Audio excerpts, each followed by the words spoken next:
안녕하세요, 모터PD 정원주입니다. 이번 시간에는 디펜더 미디어 시승 행사 현장에 나왔는데요. 데스티네이션 디펜더란 프로그램명으로 진행이 된다고 합니다.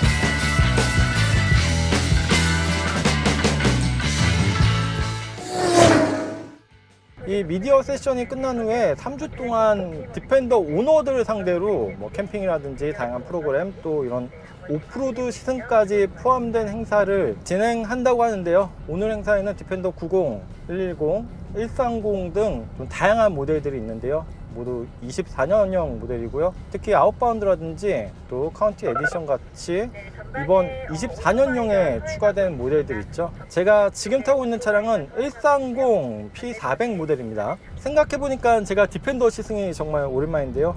그리고 예전에 90 그리고 110을 타봤었지만 130은 또 처음인 것 같아요. 자, 그리고 지금 뒤에는 아웃바운드 모델이 있는데요. 130 P400에 이제 3열을 없애고 적재 공간을 넓힌 모델입니다. 저 차량이 오늘 행사에는 딱 한 대 있었는데 사실 저 차량을 타고 싶었는데 아웃바운드는 배정이 되지 않고 그래도 안 타봤던 130 모델이라 다행인 것 같습니다. 자, 130 모델 같은 경우에는 전폭이나 휠베이스는 120 모델과 동일한데 전장이 상당히 깁니다. 그 늘어난 전장으로 3열 공간을 확보한 모델인데요. 크기가 커진 만큼 당연히 공차 중량도 좀 더 무거운 모델인데요. 이러한 점들이 운동 성능, 이런 온로드와 또 오프로드에서 어떠한 영향을 미치는지 한번 확인해 보도록 하겠습니다. 오늘은 이제 차를 번갈아 90, 110, 130 이렇게 바꿔 타진 않고요. 행사가 끝날 때까지 이 130 모델을 계속 탄다고 해요. 휠베이스는 동일한데 전장이 상당히 길잖아요. 근데 이런 온로드에서의 주행 느낌은 상당히 안정적이면서 좀 더 묵직한 느낌이에요. 아무래도 더 무겁다 보니까 더 눌러주는 느낌이 있는데 이 P400 파워트레인 같은 경우에는 이런 더 커진 몸집과 무게에도 약간의 영향은 있지만 그렇다고 버겁거나 이 차량이 답답하거나 그렇진 않습니다. 이렇게 가속 페달의 방향성에 대해서 예민하진 않지만 그래도 이렇게 즉각적인 반응을 보여주고 있고요. 또한 브레이킹 같은 경우에도 이런 일상적인 영역에서는 밀림없이 안정적인 모습을 보여줍니다. 방금 전에 가속 방지턱 넘을 때도 그런 모션도 생각보다는 상당히 안정적이고 매끈하게 넘는 모습을 확인할 수가 있었는데요. 승차감 같은 경우는 이 차량이 오프로더 모델이긴 하지만 온로드에서도 충분히 고급스럽고 편안한 움직임을 보여줍니다. 그리고 지금은 이제 이 차량의 태생이나 다름없는 오프로드에 들어섰습니다. 예전에 설문조사 서베이를 보니까 랜드로버 고객들이 대다수가 오프로드를 찾지 않는다고 하는데 이 디펜더 오너들은 어떨지도 궁금하네요. 어쨌든 자신이 선택해서 가지 않는 것과 능력이 없어서 못 가는 건 다르잖아요. 이런 디펜더의 헤리티지는 오프로드에 있다고도 볼 수가 있는데요. 이 130, 이 긴 차체가 오프로드에서도 무리 없이 잘 주파에 나가는지 한번 확인해 봐야겠죠. 자, 저희는 오프로드 세팅을 진행하도록 하겠습니다. 자, 기어 레버를 N단 뉴트럴로 변경해 주시고요. 기어 레버 우측 하단에 있는 산 모양의 LO라고 적혀있는 버튼을 지그시 눌렀다가 떼주시면 해당 버튼이 깜빡깜빡 거리면서 로우 레인지 기어가 체결됩니다. 자, 그 상태에서 여러분들 공조기 온도 조절하는 다이얼 있죠? 해당 다이얼 중앙에 자동차 모양의 버튼이 있습니다. 자동차 모양 버튼 누르시고 왼쪽 다이얼을 돌려주시면 차량의 모드를 변경하실 수가 있고요. 잔디, 자갈, 눈 모드로 설정하겠습니다. 자, 이렇게 로우 레인지 기어가 체결되고 잔디, 자갈, 눈, 또렐 리스폰스 모드가 체결이 되면 자동으로 차량의 지상고가 최대 지상고까지 서스펜션이 상승합니다. 그 다음 오프로드 카메라를 켤 텐데 저희 메인 모니터 화면에 우측 하단에 보면 카메라 모양의 버튼이 있습니다. 카메라 모양 버튼 누르시면 카메라로 전환이 되고요. 모니터 하단 중앙에 보면 온로드와 오프로드 두 개로 나뉘죠. 오프로드로 설정하시면 오프로드 카메라가 켜집니다. 자, 오프로드 카메라는 전방 시야뿐만 아니라 좌우측 앞바퀴를 실시간으로 굉장히 좋은 화질로도 보실 수가 있기 때문에 오프로드 카메라를 켜놓은 상태에서 주행하도록 하겠습니다. 이렇게 클리어 사이트 모든 뷰도 분들 설정 선천이 완료되었고요. 바닥을 추가해서 보여주기 때문에 출발해 이러한 보도록 기능들이 하겠습니다. 진짜 오프로드에 정말 주행할 때 도움이 많이 됩니다. 앞서 고다의 인스트럭터가 얘기한 것처럼 로기어에 또 잔디 자갈 주행 모드로 바꾸는 상태고요. 자, 선두 차량 천천히 출발해 보도록 하겠습니다. 첫 번째 잔디 자갈 눈 모드로 설정하시면 자, 지금은 뭐 그렇게 아주 깊은 정도의 도강은 아닌데 이따가 아마 분명히 이것보다 더 깊은 도강을 할 것 같아요. 그래서 아주 미끄러운 이 정도야 뭐 거뜬하게 무리 없이 주행하고 있죠. 자, 이렇게 언덕을 올라갈 때 앞이 안 보이잖아요, 순간적으로. 그때 이런 카메라 뷰를 통해 가지고 진행 방향을 확인할 수 있다는 점도 좋은 것 같아요. 그리고 아까 말씀드렸던 클리어 사이트 그라운드 뷰를 키면은 조금 더 직관적으로 확인이 되고요. 진입하시는 분들께서도 앞 차량이 언덕을 넘어가고 나면 천천히 진입해 주시면 되겠습니다. 디펜더 같은 경우에는 사실 도심에서도 충분히 매력적인 아웃핏을 보여주는 모델인데요.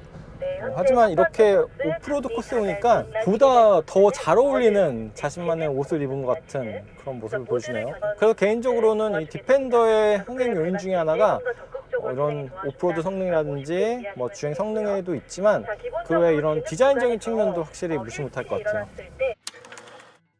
이 P400 같은 경우에는 직렬 6기통 가솔린 터보 엔진인데요. 그리고 8단 자동 변속기를 탑재하고 정지 상태에서 시속 100km까지 가속하는 데는 6.6초가 걸린다고요. 이 육중한 몸집을 가지고도 6초대를 끊는다는 게 정말 충분히 일상 영역뿐 아니라 그 이상의 주행 성능을 지니고 있다고 볼 수가 있는데요. 거기에 이런 오프로드 주파 성능까지 더해져서 평상시 데일리카로 사용하다가 주말이나 뭐 이런 아웃도어 활동에도 충분히 활용하기에 정말 적합한 모델이지 않나. 자, 이제 도강 모드로 바꾸라고. 주행 모드에 도강 모드가 있어요. 이게 이제 에어 서스펜션이 차량을 최대한 높여주게 되는데요. 슬립에 굉장히 민감하고요. 물속에서도 그립을 찾기 위해서 트랙션 컨트롤 굉장히 민감하게 작용을 합니다. 자, 물속 중앙에서는 최대한 천천히 통과를 하도록 하겠습니다. 도강 모드는 그렇다고 합니다. 자, 이 차량의 최대 도강 능력은 900mm까지 주파 가능하다고 해요. 지금 보시면 손을 뻗으면은 아래 물이 닿을 것처럼 정말 높이 올라와 있는데 이 상태에서도 충분히 무리 없이 주파 가능합니다. 자, 잠깐 멈춘 김에 디펜더 130 P400 아웃바운드 모델에 대한 정보도 같이 공유드리자면요.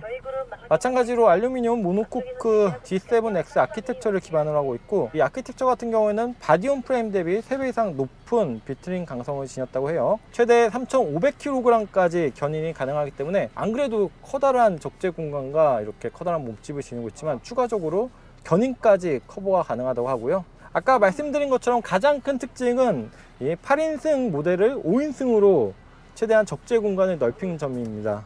기본 1329리터 그리고 최대 2516리터까지 확장이 가능하고요. 이 적재 공간은 고무 바닥 매트가 깔려 있어서 오염이나 이런 방호에도 도움이 되고, 또 양옆으로 추가 적재 공간도 확보를 하고 있어요. 자, 그리고 아웃바운드 모델의 적재 공간은 거의 평평하게 폴딩이 되기 때문에 차박이라든지 다양한 물품들을 적재하기에 용이하겠죠. 자, 그리고 외관 디자인 특징으로는 범퍼와 프론트 그릴에 섀도우 아틀라스 매트 피니쉬가 적용이 되었고요. 20인치 휠은 글로스 블랙 컬러가 적용이 되었습니다. 외관 컬러는 후지 화이트, 산토리니 블랙, 카르파티안 그레이, 아이거 그레이 등 총 4가지 바디 컬러 중에서 선택을 할 수가 있다고 하고요. 그리고 측면엔 3열의 유리를 제외하고 C필러에서 D필러까지 이어지는 바디 컬러 패널이 적용된 게 가장 큰 차이점입니다. 시트는 에보니 컬러가 적용이 되고, 또 헤드라이닝도 에보니 컬러가 되어 있고요. 크로스 카빈 같은 경우에는 세틴 블랙 파우더 코트로 마감을 했다고 합니다. 또한 이런 실내 공간은 보다 뛰어난 내구성의 리지스트 재질로 마감이 되었다고 하고요. 아까는 이렇게 홈로를 자신있게 주파하는 모습을 보이다가도 또 이렇게 도로 위에 올라서면은 여기서는 상당히 또 매끈하고 유연하게 주행하는 모습을 확인할 수가 있는데요. 랜드로버가 얘기하는 이런 전지형 주행에는 오프로드뿐만 아니라 이런 온로드도 당연히 포함이 되어 있겠죠. 사실 오프로드에 특화된 모델이라고 생각한다면 이런 온로드 주행 성능은 떨어지는 것이 아닌가라고 생각할 수가 있는데요. 하지만 이 디펜더 같은 경우에는 또 생긴 모양새와 다르게 이런 온로드 주행에 있어서도 상당히 또 고급스러운 주행 질감을 운전자와 탑승자 모두에게 선사하는 것 같습니다. 자, 지금은 속도를 어느 정도 높였는데도 이 상태에서 오히려 속도감이 좀 덜 느껴질 정도로 주행했어서 정수통이라든지 승차감 부분에 있어서는 나무랄 데가 없는 모습을 보여줍니다. 지금 타이어 때문에 하부솜이 약간 올라오고 있고요. 그리고 풍절음 대비 오히려 좀 엔진음이 실내로 유입되는 게 상대적으로 조금 더 많은 것 같아요. 그리고 이렇게 차로 변경이나 코너를 이동할 때도 이렇게 높은 차가 껑충거릴 때 돌아갈 때 약간 쏠림이 크게 발생을 하는데 그런 부분도 충분히 잘 억제를 하는 모습이고요.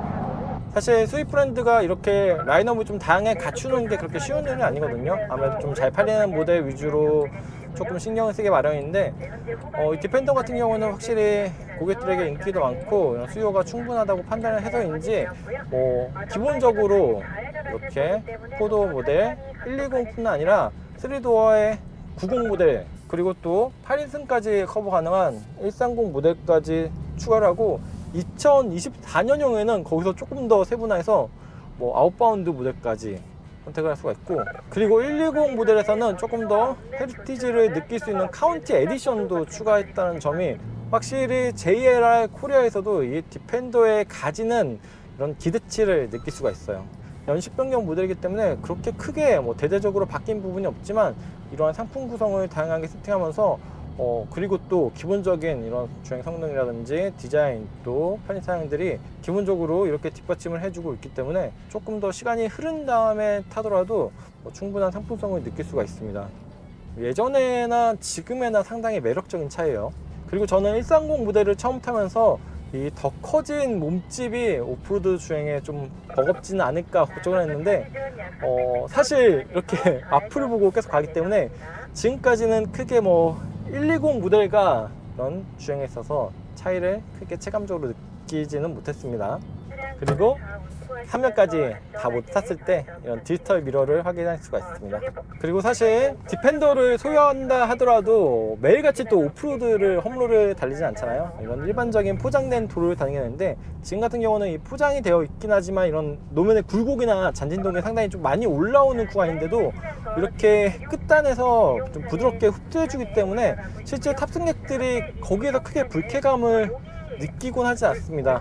저 같은 경우는 지금 이렇게 자잘자잘한 진동이 있다 정도는 느껴지지만 이게 몸의 피로도를 가중시킨다까지는 아닌데 이현은 어때요? 저는 항상 2열에 타면 되게 멀미를 많이 하는 편인데 제가 생각했을 때 지금 이 정도면 매우 준수한 편인 것 같고요. 2열에 타고서도 험한 길을 가더라도 충분히 부드럽게 갈 수 있을 것 같은 그런 승차감입니다. 그리고 지프 랭글러 모델들과 비교하자면 무엇이 더 좋다 나쁘다의 개념이 아니고 약간 성향 자체가 어떻게 보면 좀 비슷한 듯 하면서도 다른 성향을 보여주는 것 같아요. 지금 자잘한 진동이 계속 이어지는 게 느껴지는데요. 야, 근데 진짜 끝단에서 흡수를 잘 해주네요. 승차감이 좋다가 아니라 참 승차감이 고급스럽다라는 느낌을 받을 수가 있어요. 그리고 이렇게 안정적인 주행 성능은 운전자가 편안하고 자신 있게 주행에 집중할 수 있게 도와줍니다. 자, 여기는 이제 포장도로가 끝나고 약간의 험로 구간인데요. 이 정도는 로우 기어를 체결할 것도 없이 그냥 하이 기어로 주파가 가능한데 지금 이 터레인 모드만 잔디 자갈 눈길 모드로 바꿨습니다. 코스 같은 경우에는 굉장히 위아래로 범프가 심한 휠 트래블 코스들이 있었다면 그런 코스에서는 당연히 에어 서스펜션의 도움을 적극적으로 받으면서 최대 지상고로 이렇게 통과를 하게 되고 물길 또한 최대 지상고에서 통과가 가능한 거의 900mm에 가까운 도강 수심이었기 때문에 그렇게 세팅을 했다면 지금 같은 이렇게 오프로드, 잔잔한 오프로드 코스에서는 차고를 굳이 올리지 않아도 됩니다. 네, 역시 로우레인지 기어 역시도 굉장히 많은 그런 힘을 얻기 위해서 로우레인지를 체결했다면 지금 같은 코스에서는 로우레인지 기어도 체결하실 필요가 없겠죠. 물론 이 정도 험로는 사실 웬만한 SUV면 다 주파가 가능하긴 해요. 근데 여기를 갈 때 주파가 가능하냐 안 하냐 이 차이가 아니라 얼마나 또 부드럽고 또 고급스럽게 이렇게 지나갈 수 있는지가 그 차이점을 보여주는 것 같은데요. 그리고 아까 임의적으로 만들어 놓은 좀 더 하드한 오프로드 코스 같은 경우에는 정말 본격적인 오프로드 모델을 제외하고는 그런 데는 주파하기가 힘들고요. 그래서 디펜더는 상당히 복합적인 성격을 지닌 모델입니다. 올로드 코스 도심에서는 충분히 고급스럽고 이렇게 유연한 주행 질감을 선사하는 한편 오프로드에서도 충분히 하드코어뿐 아니라 이런 자잘한 홈런은 정말 어느 정도 편안하고 고급스럽게 주파할 수 있다는 점이 이 디펜더가 가진 가장 큰 장점이 아닐까라는 생각이 들어요. 이게 사실 약간 디펜더를 시승 안 하고 있을 때는 뭐 그렇게 크게 생각을 하지 못하고 있다가 이렇게 기회가 있어가지고 시승을 하게 되면은 정말 좀 구매 욕구가 보다 커지는 그런 모델입니다. 아까 임의적으로 만들어 놓은 좀 더 하드코어한 오프로드 그리고 온로드와 이런 자연적인 홈롤 모드를 이 130 모델과 함께 주행해 보니까 걱정보다는 조작성이 있어서 크게 부담은 없습니다. 그래서 간혹 3열까지 탑승객을 휘율이 있다면 130 모델도 충분히 매력적인 선택이 될 거란 생각이 들고요. 개인적으로 저처럼 그렇게 다인원을 탑승시킬 일이 많지 않다면은 오히려 뭐 촬영 장비를 신는다든지 또 아웃도어 레저를 즐기기 위해서 이 아웃바운드 모델이 확실히 조금 더 매력적으로 다가오는 것 같아요. 자, 아까 형주 씨가 2열이 정말 편하다고 너무 칭찬해가지고 도저히 믿기지가 않아서 잠깐 운전자 수업을 해가지고 제가 2열로 자리를 옮겼습니다. 자, 일단 뭐 시트 착자감, 그런 소재 상당히 또 고급스럽고 안락하게 되어 있는데요. 지금 출발했을 때 여기가 지금 포장도로가 아니죠? 네, 비포장입니다. 자, 지금 2열 승차감 느껴보고 있는데요. 진짜 편하네. 거짓말이 아니라니까요. 자, 일단 뭐 조금 더 달려보기로 하고 공간성 자체는 지금 형주 씨가 B필로 정도에 맞춘 상태로 주행을 하고 있는데 이 상태에선 무릎 공간은 주먹 2개 반, 3개 정도, 그리고 머리 공간도 엄청나게 여유가 있죠. 그리고 위쪽에 이 썬루프 같은 경우는 여기까지 개방감 있게 있고 중간에 빔이 있습니다. 그리고 탑승할 때 타고 내리기 편하게 옆에 핸들이 추가로 있고요.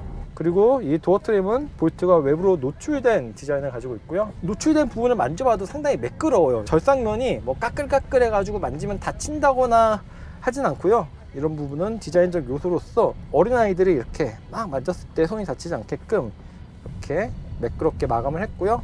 그리고 정말 2열에서도 많은 부분에 고급스러운 소재를 치장한 것을 확인할 수가 있습니다.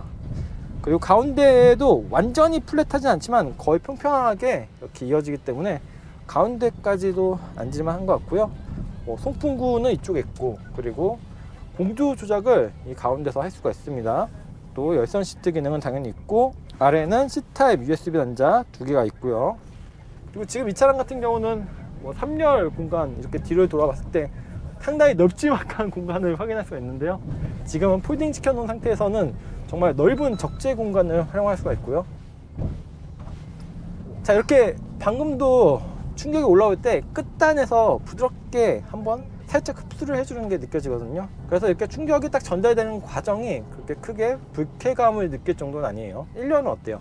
아까 2열에서 탔을 때보다 체감을 하기에는 훨씬 더 부드러운 느낌이고요. 말씀해 주셨던 것처럼 끝단에서 굉장히 부드럽게 흡수를 해주니까 오프로드를 가고 있어도 굉장히 부드러운 길을 가는 듯한 그런 착각이 좀 들게 해주는 느낌입니다. 이렇게 모드에 따라서 댐핑이 이렇게 바뀌는 게 온로드에서는 또 온로드에 맞게, 또 이런 홈로에서는 홈로에 맞게 댐핑 값이 바뀌기 때문에 이런 대부분의 주행 환경에서 적응력 높은 모습을 보여주는데요. 물론 이런 하체 충격들을 완전하게 지우지는 않습니다. 이렇게 돌돌돌돌하고 이 아래쪽에서 몸이 조금씩 흔들리긴 하는데요. 그래도 이게 위에까지 크게 막 쏠려가지고 막 우당탕탕하는 느낌은 아니고요. 이 아래쪽에서 어느 정도가 정리가 되는 모습이고요. 그리고 또 큰 충격이 올라올 때는 이렇게 오히려 소리와 약간 진동이 올라오다 싶다가도 그 끝단에서 이렇게 잘 잡아주는 느낌이에요. 이 정도면 1열뿐 아니라 2열 탑승자 모두에게 정말 편안한 이런 주행 경험을 선사하는 모델이라는 생각이 듭니다. 자, 그리고 올뉴 디펜더 2024년형에는 90 모델의 P400X를 추가하고 또 120에는 카운티 에디션을 더했습니다. P40X는 직년 6기통 인제니움 가솔린 트윈스크롤 터보차저 엔진과 마일드 하이브리드가 더해져 최고 출력 400마력, 제토크 56.1을 발휘하고요. 정지 상태에서 시속 100km까지는 단 6초에 주파하는 성능을 지녔습니다. 이런 90 P400X 모델의 차별화를 위해 외관에는 루프, 본넷, 클래딩 등의 글로스 블랙 색상을 적용하고 스타라이트 세팅 마감으로 마무리가 되었습니다. 또한 클래식한 요소 기반의 익스테리어 패키지를 적용한 올뉴 디펜더 120 D250 SE 카운티 에디션은 타스만 블루 바디 컬러의 후지 화이트 색상의 콘트라스트 루프 및 테일게이트, 글로스 화이트 컬러의 20인치 알로이 휠이 적용이 되어 있고요. 도어와 차체 측면에 적용된 카운티 그래픽이 실내 트레드 플레이트에도 동일하게 적용이 되었습니다. 네이버 시아에는 2024년형 디펜더 130 P400 모델과 함께 달려왔습니다. 이 모델 외에도 새롭게 추가된 아웃바운드 그리고 카운티 에디션도 잠깐 만나볼 수가 있었는데요. 이렇게 선택지를 넓힌 신형 디펜더 모델이 과연 어떠한 성과를 기록할 수 있을지 기대가 됩니다. 지금까지 모터PD 정원중이었습니다. 감사합니다.